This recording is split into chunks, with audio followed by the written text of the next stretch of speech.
2 minutes before my alarm went off. This morning, I hear my drunk GF peeing on the bookshelf in our room. Thoroughly account because this is embarrassing, but I had to vent to someone.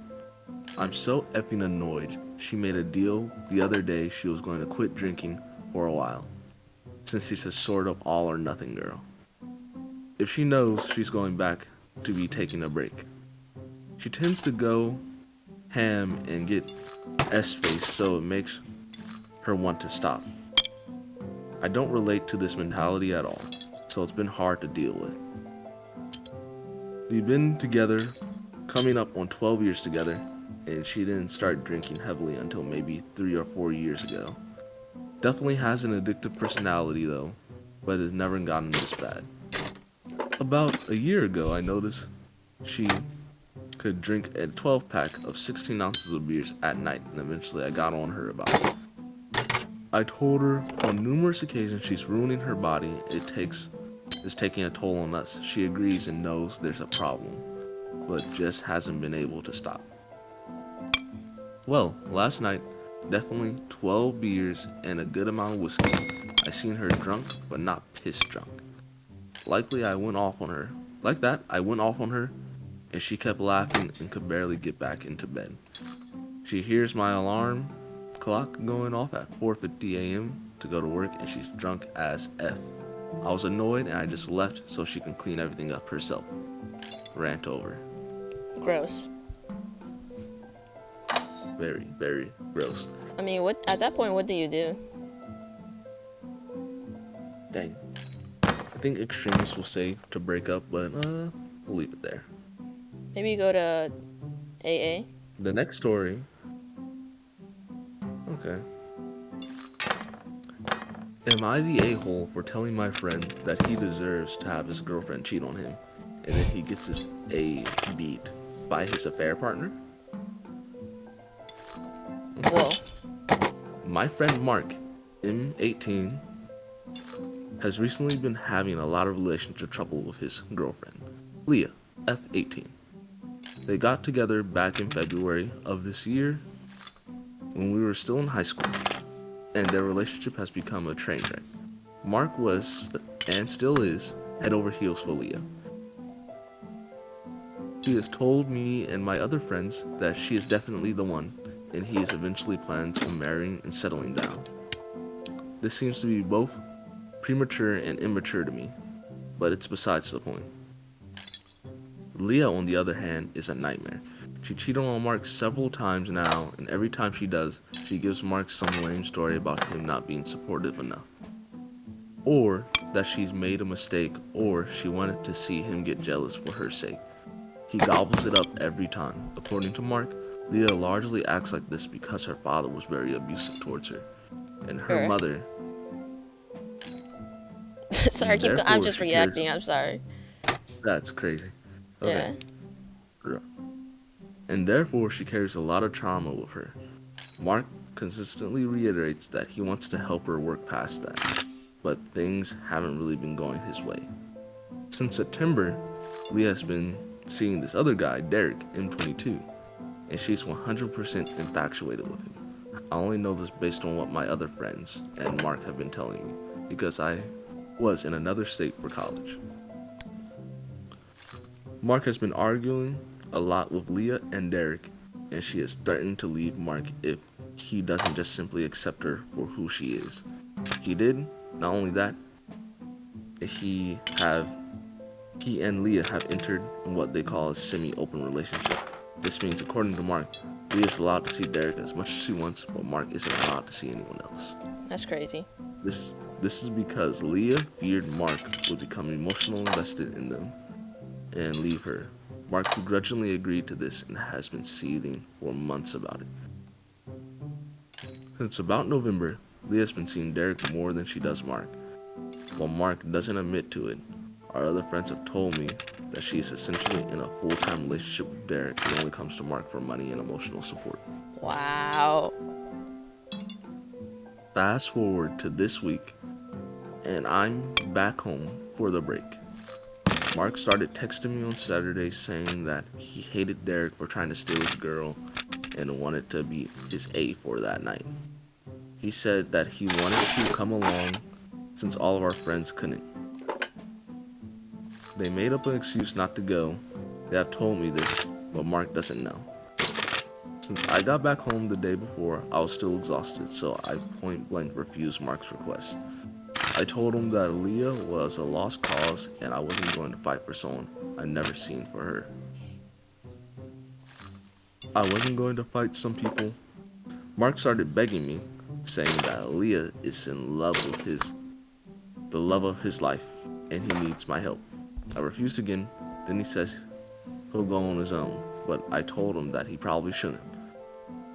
I woke up Sunday morning to more than 300 messages on my phone from Mark and all our friends. Long story short, Mark went over to Derek's place to bring Leah back. He ended up getting his A kicked by Derek and his friends. They only stopped when Leah asked him to. I called Mark and told him that he should probably talk to a lawyer or something, but he refused since Leah asked him not to escalate the situation. I then told him that he was being dumb and this triggered him so much. He started saying I was a bee and a snake for not backing him up, and how I was a fake friend. I was so irritated at this point, so I told Mark that he deserves to get jumped, and that it made sense why Leah preferred Derek over him. He hung up on me and we haven't spoken since. Since then, friends have been saying that I'm an a-hole for how I handled the conversation, but they do agree Mark is a dumb A. Am I the a-hole? And long story short, no, you're not. Mark is actually just pretty dumb and a cuck.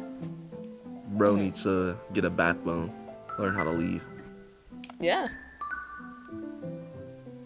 Oh, there's an update. Since my friends and I ended up going out with Mark to see how he was doing, we didn't want to go to his parents' place since Leah was now living there with him, and we didn't want to see her. He does look very beaten up, black eye, bruises all over his face and arms, busted lip. But he surprisingly was in a good mood. Even insisted that I didn't have to apologize for how I spoke last time.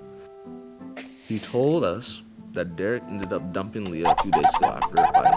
Apparently, he asked Leah to dump Mark, she refused, and they argued. I'll spare you most of it. Their conversation ended up with Leah being kicked out of his apartment in the middle of the night, and Mark had to come up to pick her up. He has refused his parents and our request to escalate the situation at Leah's request. Mark has said that Leah was very depressed about Derek dumping her and spends a lot of days crying. Mark just says he's incredibly thankful to be there to comfort her and emotionally support her. He keeps on saying that when it comes down to it, Leah chose him over Derek. No. And nothing can take that away. Like I said above, Leah has decided to return living with Mark. She can technically go to her mother's house but doesn't want to. And here's the real kicker. Mark says that he has very good reason to believe Leah might be in the early stages of pregnancy now. My friends and I assume the child was Derek's, but Mark insisted that regardless, it would be his kid. We asked him to get a paternity test and he has refused. He can't do that to Leah. We told him that this relationship is toxic and he didn't want to hear it, since that was a matter of perspective. Also, his parents have no clue about the potential pregnancy. He says that in the future, he doesn't want us to say anything to Leah unless it's the absolute truth. His speech of singing her praises. My other friend and I left pretty stunned, and I'm thinking that this is stage I'll slowly be removing myself from Mark's life. It sucks because I've known him for a long time and do enjoy his company, but I don't think I'll be able to remain friends with him in good faith if I'm not able to speak honestly to him. Okay, so this dude Mark, he needs some serious therapy, some serious help. Yeah. And again, he's a cuck. Yeah.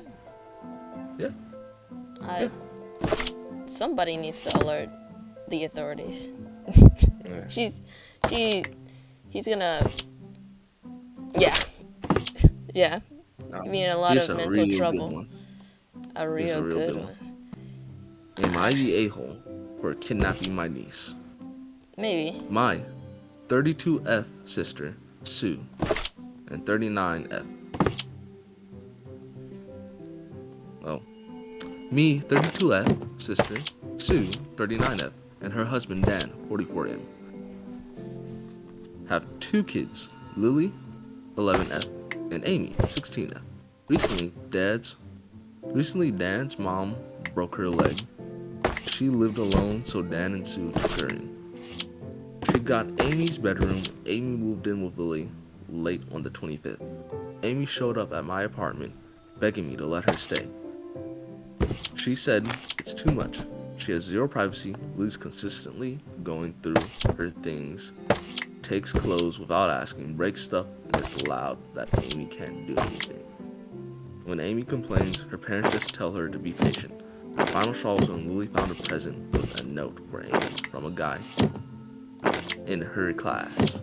Lily loudly announced Amy was in love and started reading the note to their parents.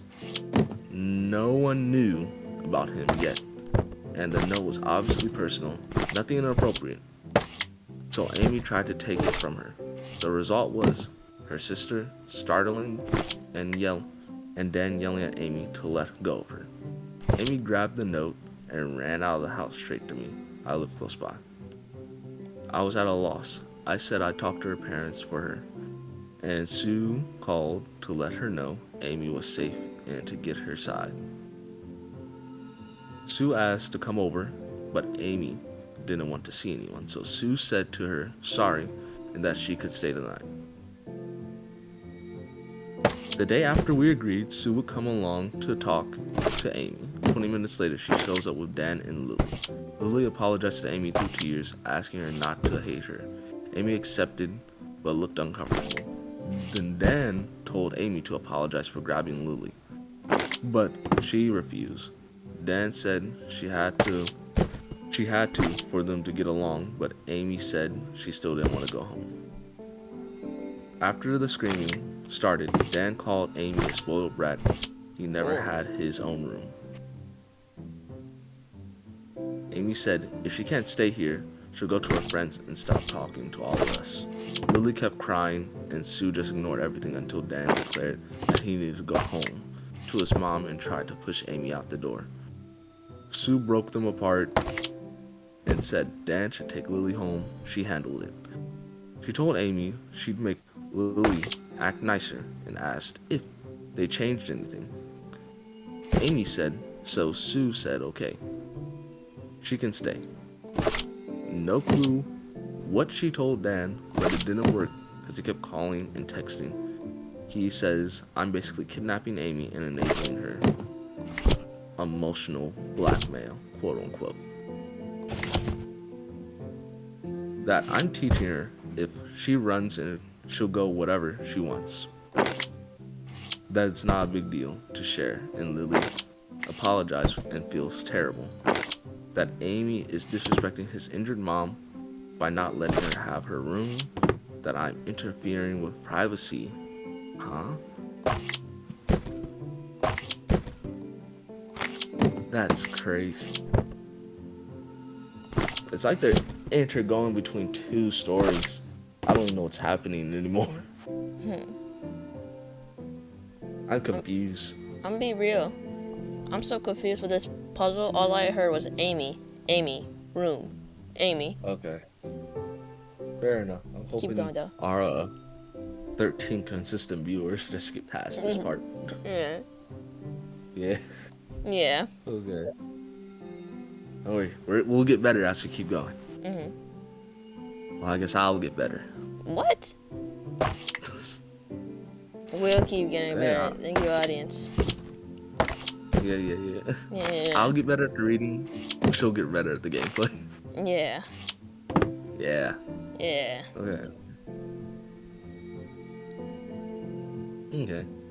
Well. I guess that's all for today. Oh. Bye. Bye.